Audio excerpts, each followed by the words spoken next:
Hey, pick 'em pie, big gun Brian Petrie, giving out the lot. One is mortal, you know it won't miss. Gonna take a shot, dog lock, that's the underdog. Yeah, they in the hunt. Send them home, that's KO or submission. Yeah, somebody done. Slime ball, yeah, that's the parlay. We gon' make it known. Pick 'em pie from MMA tapes. Yeah, let's get it going.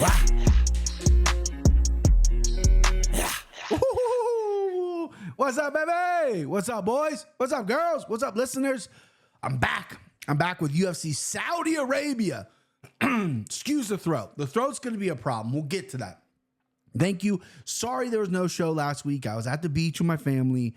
I packed a microphone because I knew I was doing the Anakin 4N, which I did. And we rented a car, and my mom came with us. You know, we had a lot more luggage than I thought. Anyway, I load the car, so it's 100% my fault.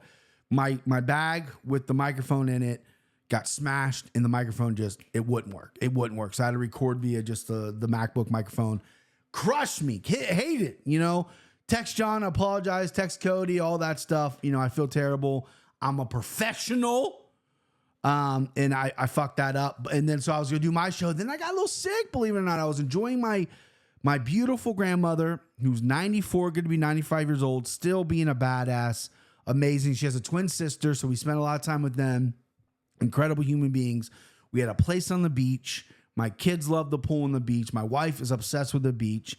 My mom, she's a cancer survivor, as you guys know. She needs a little help with moving around and whatnot. But anyway, I had a phenomenal time. Wrightsville Beach, North Carolina, Wilmington, North Carolina. Amazing place. I love it.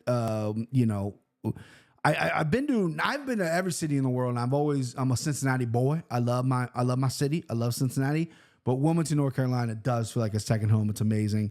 Just so many good memories there. But towards the end, I was going to record on Thursday, and I woke up with a really bad sore throat. I said, what the fuck is going on? Right? You know, there's always something with this boy.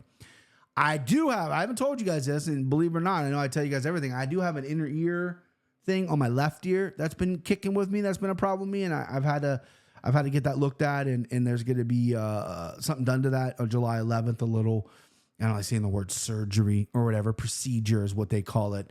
I'm getting twilight sleep or whatever, but my left ear is mangled, right? I've had ear problems since I was a kid. Anyway, sore throat, killing me, right? And my ears are popping and everything like that. It's like, so the final 2 days there were pretty rough for your boy. Made the 11-hour trip home on Saturday morning, right? My wife is telling me, let me drive, Brian, let me drive. I didn't feel good. You know, you got a little bit of a fever. Yeah. I said, no. I finished drives, okay? I finished drives. We got stuck in traffic. We got delayed for 2 hours. It was a fucking nightmare drive home, but we got home. Next morning, wife goes, you're going to urgent care. Went to urgent care. Strep throat, double ear infection. What the fuck? Huh? What the shit is that? I never had strep throat as a kid. I've had strep throat more times in my 30s than I ever did in my whole life. This strep throat bullshit. But got some very strong antibiotics, and your boy's feeling good. Now, I do got a little something in my throat. There's still a little so hopefully it doesn't flare up during this podcast because that'd be embarrassing. But we got some picks, baby. We got some picks. Last week, I didn't give out picks. Had a decent week. I gambled on the card. I came home. The card before that, the card that I did give picks on, I mean, 4 for 10. 4 for fucking 10. Jared Cannonier versus Nasruddin Imanov. That was my first night on my vacation. 4 for 10 on my picks. Missed my dog lock. Hit my send them home with Zachary Reese. And then missed my mortal lock on Dustin Jacoby. 4 for fucking 10. Pitiful performance. Obviously lost my slime ball parlay. And the Green Hammer. Horrible. Last week, didn't give out any official picks. I got home. I did gamble a little bit. Had an okay night. Just played a little bit of gut feeling stuff, and we did okay. But this card, this puppy dog, we're going to load up. 11 fights. It keeps flip-flopping. I'm so glad I waited till now to record because everything keeps flip-flopping. Cedric Dumas is on, he's off. This guy's on, he's off. This guy popped for steroids. He pissed hot, blah, blah. So I think we got the final card here. It's 11 fights. I know they're doing everything they can to keep this Saudi card intact and being pretty solid because UFC Saudi Arabia has a ton of money. There's a ton of fight fans over there. You know, they're doing great things for boxing. And I don't know if they're really partnered with the UFC. There is some kind of deal with the UFC going on. So They definitely want to deliver here. I think the main event's dope. Robert Whitaker versus Ikram Aliskerov, who stepped up, who was supposed to fight last week and stepped up against Whitaker. Dope main event, which we'll get there. I did my picks already on the Anakin Florian. There you go. See what I mean? Fuck. See what I mean? It doesn't hurt. It just I can't stop it. Did my picks on the Anakin Florian. We did the main card of what was the main card. Fights have flipped out a little bit. And I haven't changed my mind because I'm not a flip-flopping bitch like that, but I have changed kind of like maybe how strong of a lean I am. Because Kenny Florian is kicking my fucking head in, bro. And I need to start winning some fights. So let's start with Longxia. Huh? How about it? I believe this is the road to the UFC finale, if I'm not mistaken. Which, of course, I never am. But we got Zhao Long or Longxia. I do not know how they pronounce it. In is he Mongolia? Is he China? Sorry, I don't know. You know what? I'm gonna find out long. Okay. I see the flag here. I don't know it. I don't know where you're coming from. It's China. Okay. Come from China. Longxia, 26-8 versus Chang Ho Lee, 9-1. Don't know why I gave the records. I usually give the lines. I'm a little rusty. Let's go again. Longxia -112 versus Chang Ho Lee -108. Finale of the road to the UFC. Longxia won a split decision and then won a majority decision. He is I watched both fights. He's not jumping off the page to me. I'm sorry. He's just not, he's got a loss of Christian Quinones on the contender series, and Christian Quinones is not the most elite guy in the world. Longxia is a good striker, but a little more aggressive, short arms, doesn't have the big reach there, doesn't really know how to use that when he's fighting, has a trouble getting on the inside, is susceptible to takedowns, is working some takedowns himself, but isn't just like a guy that can like finish the show, right? But he's been around forever. He's got a ton of fights. And then you got Chang Ho Lee, who I don't know at all. And I watched his fights on the road to UFC, and this guy's knocking everybody out. First round knockout, and then a third round knockout. His first round knockout against me. Let me see if I can pronounce this fucking guy's name. Here we go. I can't see anything, so I got to get closer to the computer. Rana Ruja Protap C. Whoa, that's a badass fucking name. I'm assuming he's from where are you? He's not gonna tell me. Anyway, this fucking guy, Rana Ruja Protap Singh, who again, dope fucking name. He got hit 35 times in his fight with Chang Ho Lee. 35 times. And he didn't land one punch. He didn't land one takedown. This dude got fucked up in the first round. Chang Ho Lee is explosive. Korea MMA is a little more sturdier, even though he doesn't have as many fights. Korea MMA in Korea has been around for a while. We know the Korean MMA scene. It's been around. China's just now kind of getting into it. Excuse me. And Chang Ho Lee, maybe, is he Korean top team? I don't know. I haven't dubbed that much into it the first fight of the night because I'm a lazy piece of shit. But, Donggun Kim. You know what I mean? Korea, they've had some winners. They've had some champions. I'm going to go Chang Ho Lee. -108. I think we're getting a good number. Longxia has experience. He's got the Longxia experience. Nice wordplay. And I just think Chang Ho Lee is explosive. And I am a little worried about maybe the cardio. He does have a 3-round knockout there, but the 3-round knockout that he got was, it could get a little sloppy in there, but I do think he's explosive. Longxia does like to strike with people. He considers himself a striker. He can mix it up. He can grapple. I think he's going to want to try to grapple here, but give me Chang Ho Lee, -108, maybe by knockout as well. I'm going to write knockout here. I'm just going to put KO on my paper because come Saturday, maybe I'll play it. Maybe I'll touch it a little bit. Maybe I'll actually, it's more like this because I'm on my phone. I don't do laptop stuff. Next up, Magomed. Oh, this is the pronunciation of the week. I still can't fucking pronounce. I had to delete the email. Fuck. I was gonna play the file for you guys if you haven't seen it. So Magomed is what he's gonna go by on this fucking show. Magomed Gayzulov. It's brutal. I'm not gonna even try it again. It's horrible. I'll never be able to say that name. And then Bretson Ribeiro, which is a fun name to say. Bretson Ribeiro +250 versus Magomed, who is -310. Magomed early cut his teeth a little early here, getting the contender series bump. And Bretson had Ribeiro 15-6, kind of a wild man, but the boy ain't got a chin. He gets put down quite a bit in there. He is a wild boy. Like a lot of these really aggressive Brazilian fighters, they tend to either be super durable and aggressive and they're going to put you out or whatever, or they're going to be kill or be killed. And that's what Bretson Ribeiro is. I think he does have power, but I think Magomed has the grappling, has the distance management, has power himself. And I think Bretson Ribeiro is going to run into something. I like Magomed here, minus 310. I've already bet it. NKO, which I do not have a bet on, but let's chase that number, shall we? We got a computer in front of us, huh? We got working internet. This is 2024. What is the KO for Magomed? Minus 135. Okay, so Vegas is on it. Vegas is on it. The sharps are on it.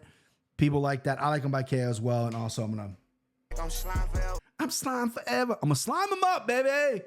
Magomed Gachizulev. Okay, I'm not going to do that again. Next up, we got this another. These are some tough names. Mullen Gafarov. Minus 162 versus Chang Ho Lee, plus 136. Chang Ho Lee is a fucking fun name to say. This is a tough fight to pick because Gafarov is a guy who's been around for a long time. He's got a deep record. You know, he's 18 and Zeke, 18 and Zeke's Tajik, because I believe he's from Tajikistan. You know, I bet, you know, if they're from a stand better ground, but I don't think he has looked all that good in the UFC, you know, and he hasn't because he's 0-2. John Castaneda was a close fight, but he dropped a decision, and Saeed got him in a guillotine choke. And Saeed, there's no shame in that loss. Saeed Nurmagomedov has a wonderful guillotine choke. But he lost to Chan Enghangler, who he was a big favorite in that fight on the Contender Series back in 21. Went out and got some wins outside of that. You know, likes to stand up, likes to knock you out, likes to bang a little bit. Takedown defense is a little questionable, which is weird from a guy coming from this part of the world. You would think that, you know, from a stand, he's got that wrestling. You know what I mean? He's fucking wrestling bears all the time. Not really the case. This guy likes to stand up. He likes to spin a lot. He's got that spinning shit. So you got to be careful about that. And then Kyung Ho Kang, awesome name. This guy likes to get you to the ground. He wants to choke you out. He wants to smother. He's been in the UFC since, when has he been in the UFC? A long time. 2013 was his debut against Alex Caceres. He's been over UFC. He has a really impressive UFC record. He just doesn't fight all that often.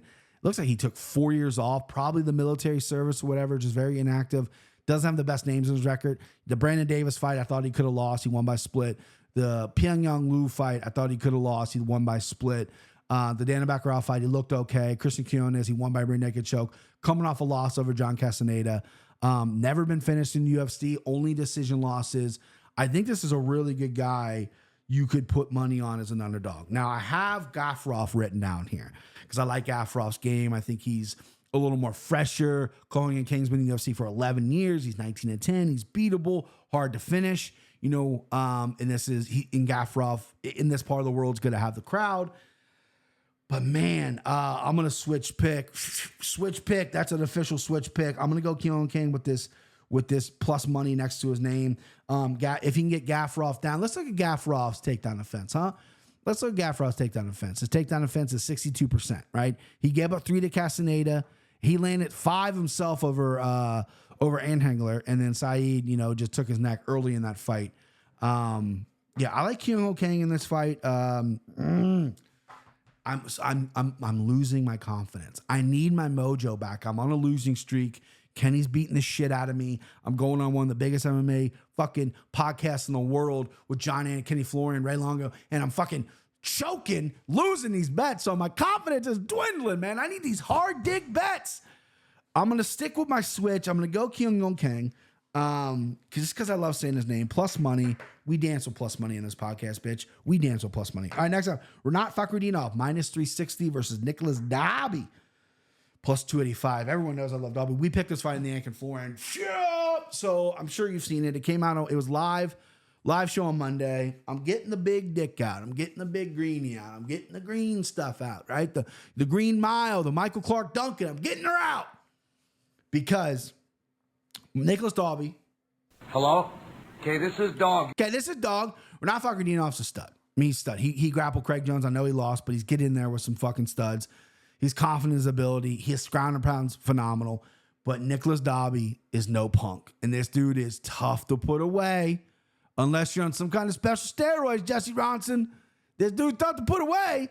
And there's no more outside interference with some of the problems he had outside the UFC, outside his personal life, whatever. He's got those fixed, and he's looking great. He's big, he's massive, and I think he's going to give Renat a run for his money here. So I'm kind of covering my ass a little bit because I got Dobby as a dog lock. We're locking him up plus 285, bitch. Okay, that's signed, sealed, delivered. I might even take him by decision. Add a little bit. This might be a three-way bet. This might be an Evan Longoria number three-way bet. But the Green Hammer, I've played these probably 6 or 7 times this year as a Green Hammer. And I don't have the stats in front of me, but I feel like I've went bagel. I feel like I put Ofer up. I feel like I can't hit these fucking point spreads. But Nicholas Dobby plus 3.5, plus 120. I mean, that looks so good. That looks incredible. How do you not bet that, right? I mean, I think he's gonna win. He's gonna lose round 1 off the jump. Round 2, I think he's gonna lose the first half of it, and he's definitely gonna win round 3, and it's gonna be a close fucking split decision. Is how I see this fight going. Now, of course, you get dominated. Of course, he can land a great. He could fucking somehow finish Fakardinov. But man, either way, if he finishes, we win. But man, plus 3.5 at plus 120.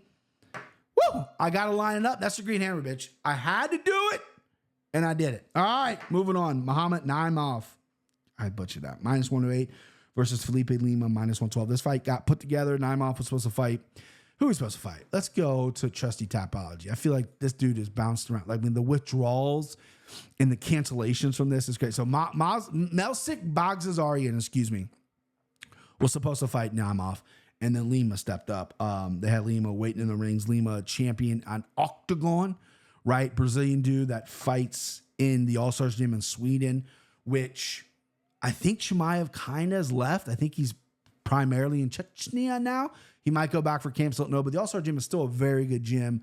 They produce really well-rounded talent. They usually don't have guys that are just good in one area. I mean, they do, but they really preach well-roundedness. You're going to grapple. You're going to wrestle. And Naimov's a guy who I feel like's a little weak, right? I feel like, not physically, but he's 11-2, right? He was in the Contender Series. He lost to Colin Anglin, which is a really bad loss.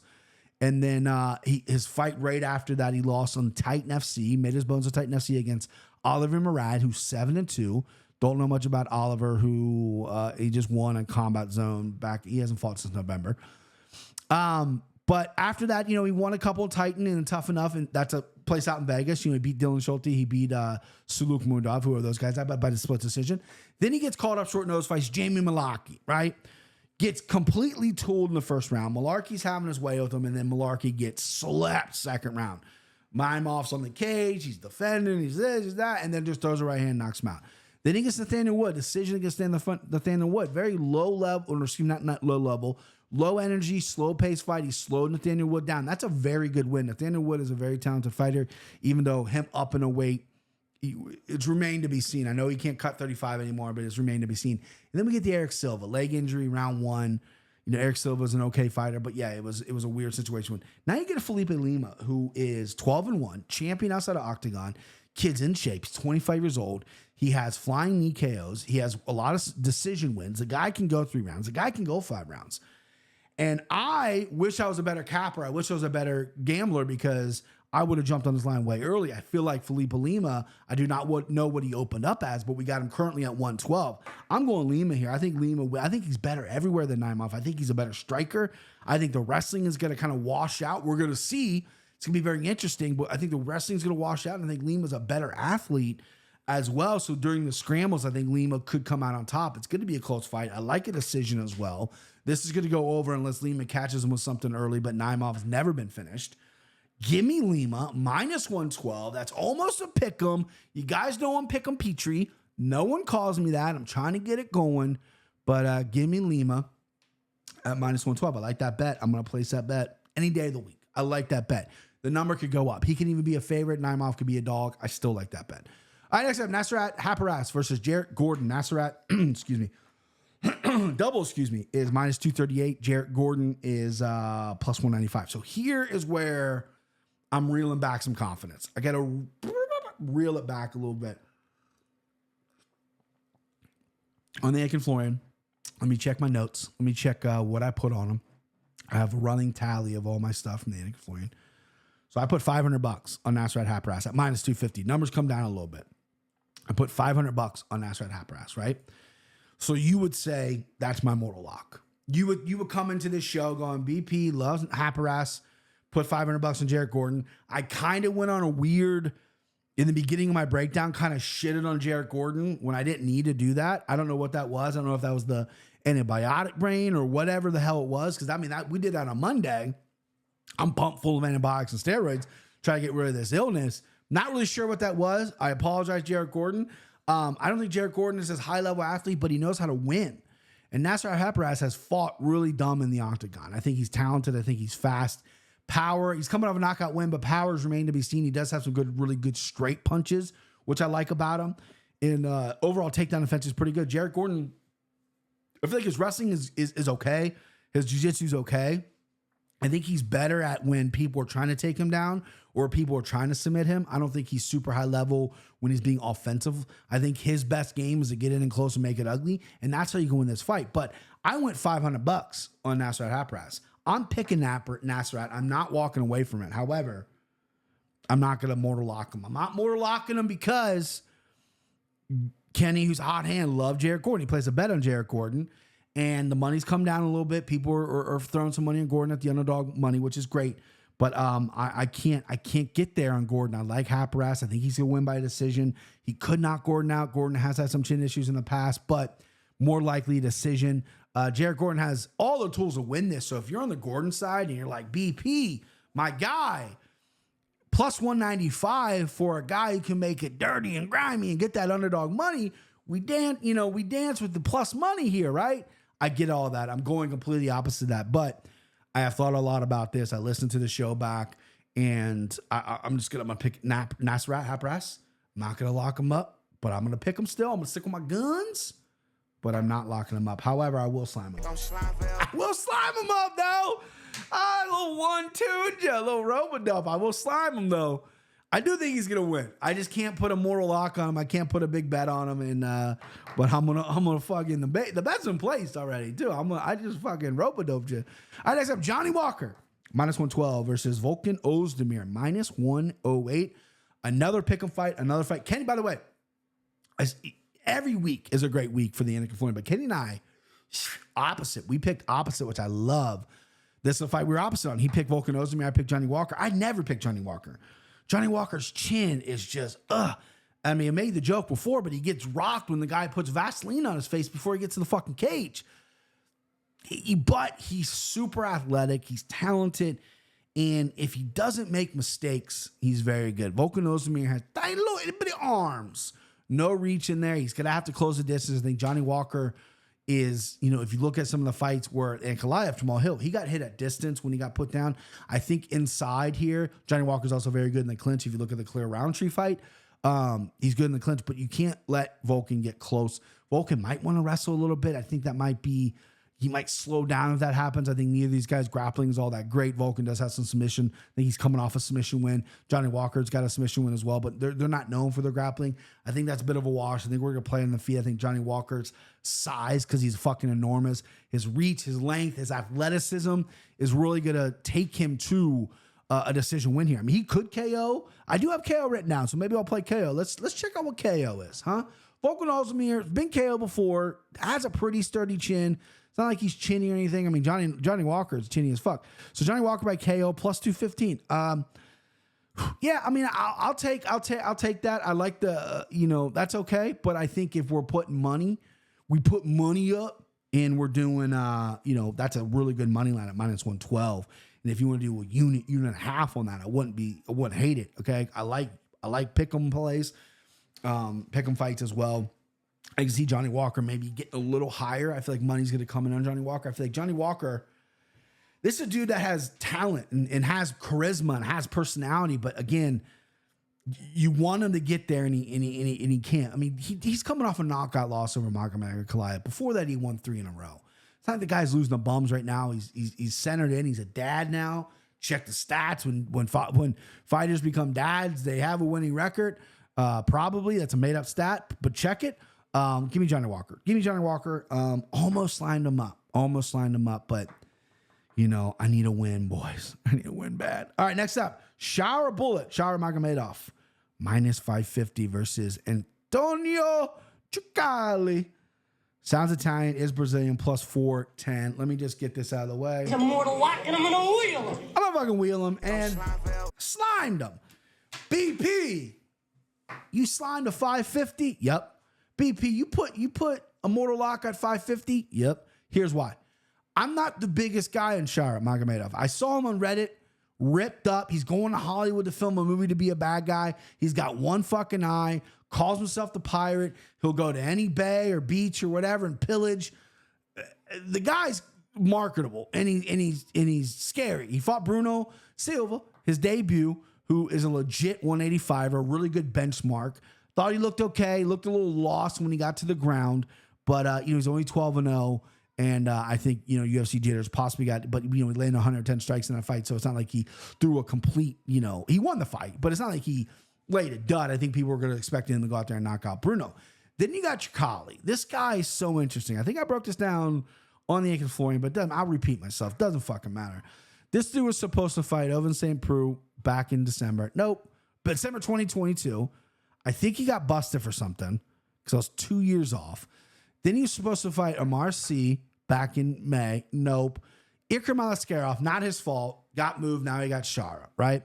His last fight was against Israel, rear naked choke win, 7-1 back in 2021. So he hasn't had a win or a fight since 2021. This dude fought Jacob Volkman at 170 pounds. Jacob Volkman, a little twerp at 155, jumps up to 170. Just a wrestler from Minnesota. Jumps up to 70 and fucking beats this dude who's now fighting at 185 pounds, 205 sometimes. And if you look at his topology picture, you see him on social media, the guy's clearly on some stuff, right? He likes his stuff. And not to mention, he was on the Contender Series. He won by neck crank and got popped for drugs, got popped for some steroids. Right? So he's going to come out here, right? And he's going to look to take the fight to the ground. I figured this line would open way higher. I know Shara, it's only 12-0, wasn't the most impressive debut. Chucali does have a path to victory if he wants to take him down, yada, yada. Nah, fuck all that. Shara's going to murder this dude. He's going to run through him.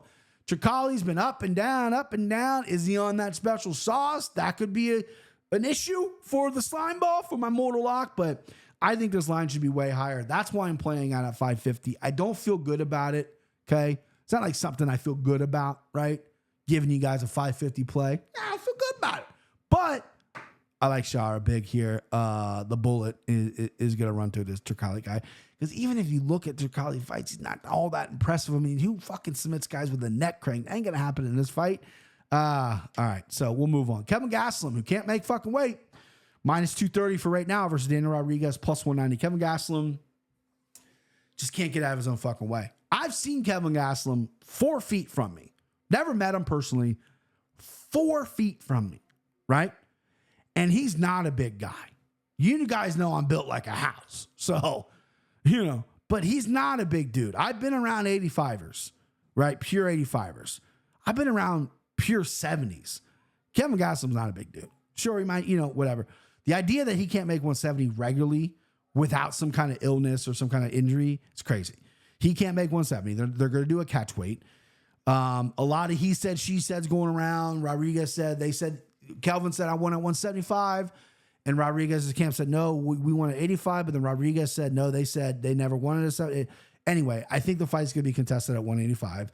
Dan Rodriguez, a little bit older guy, 37 years old, bigger 70 as well. He probably doesn't give a fuck. He's like, fuck, I'll stop cut weight. I don't care. Let me eat. But that's what's going on here. I was on Daniel Rodriguez before, plus 190. Almost dog locked him up, but didn't. I still am on D-Rod. I like him by decision as well, which I got to chase that number for the points that I need to get to dethrone Kenny Florian.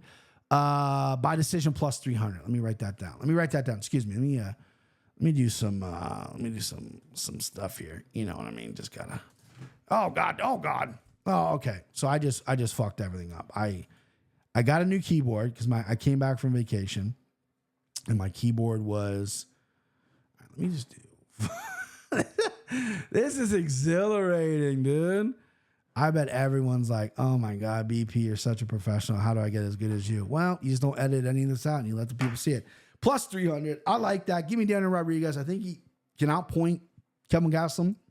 I think Kelvin Gastelum boxing is very basic. I think it works well with a guy like Chris Curtis, unfortunately, because Chris Curtis is kind of the same size. He'll land shots in that with a bigger, taller guy, which he has fought many times at 85. But I feel like if you're not just going to walk right into his left hand, he's got an overhand left and a right hook. He's probably going to wrestle D-Rod a little bit as well to test D-Rod's wrestling. But if you can't make the weight and you're possibly dealing with an injury, I can't even fathom that you're going 3 hard rounds. There it is. It struck me. 3 hard rounds wrestling when you got absolutely bodied by Sean Brady last time around. You probably went back to wrestling camp. Your wrestling coach called you and said, bro, we got to get you on the mats. So I imagine a little bit of wrestling from Kelvin, but I like D-Rod just to outpoint him here, out-scrap him. Long-range shots. D-Rod is a little basic on the feet as well, but really just straight 1-2s. Kelvin is a fucking punching bag at times. Great chin. You ain't going to finish this motherfucker, but I like D-Rod by decision. That's plus 300. Adds my card, baby. And let's move on. Big old Russian heavyweight, Sergey Pavlovich, minus 238 versus Alexander Volkov, plus 195. I like this fight a lot for the heavyweight division. I think it's going to be exciting. I like that. I don't like that I don't have the balls to pull Volkov. Volkov, I said this a million times, and I'll fucking say it again. The dude got absolute bodied by Tommy Aspinall, right? He looked up. This dude had 50-something fights, and he's like, what happened? Who is this guy? Why? I've never been like that. Sure, I've been knocked out before, but this dude ran through me. Took that to heart and said, I got to get better, right? And he has looked better. He's finished his next 3. Then he gets an old sparring partner, and there's a lot of discussion of who signed first. I think they got the contract at the same time, and Pavlovich said no, but Volkov signed. So then Pavlovich was like, well, fuck, if he signed, I signed. I heard they're not best friends, but they have cross-trained together, so some familiarity there. Volkov signing right away tells me that they done well in the sparring sessions. I think Volkov has a grappling advantage if he somehow can get it to the ground. If you saw pictures of Pavlovich this week, he looks like a fucking polar bear on steroids. Insane physique on this guy. Longest arms ever for his frame. And I was a little cold on Pavlovich, and then I warmed up to him for sure. And, the Tommy Aspinall fight, Tommy's great. He went out there, kill or be killed. This fight, I think he's going to have to show a little something here. I mean, of course, he can go out there and blitz and knock out Volkov in the first round because he's got the power to do it. He's got the speed to do it. And he's shown to have a pretty fucking decent chin. I mean, I know Tommy cracked him, but decent chin. But if you look at the fight with Overeem, which was his debut, when it got to the ground, it looked a little ugly. And I know he's been hard to take down, but if Volkov, who is sized up and has worked on some takedowns, if he wants to get a takedown here, it'd be interesting because Volkov has good chokes, has good triangle. Alexander Volkov by submissions plus 1,400. I'm picking Pavlovich, and Pavlovich by KO is minus 145. But I'm picking Pavlovich, right? He's my send him home. Send him home early. Send him home, Johnny. But I'm going to sit here and not lie to you, boys. I'm going to play Volkov by submission at plus 1,400. Why not? By KOs plus 350. Volkov is very live in this spot.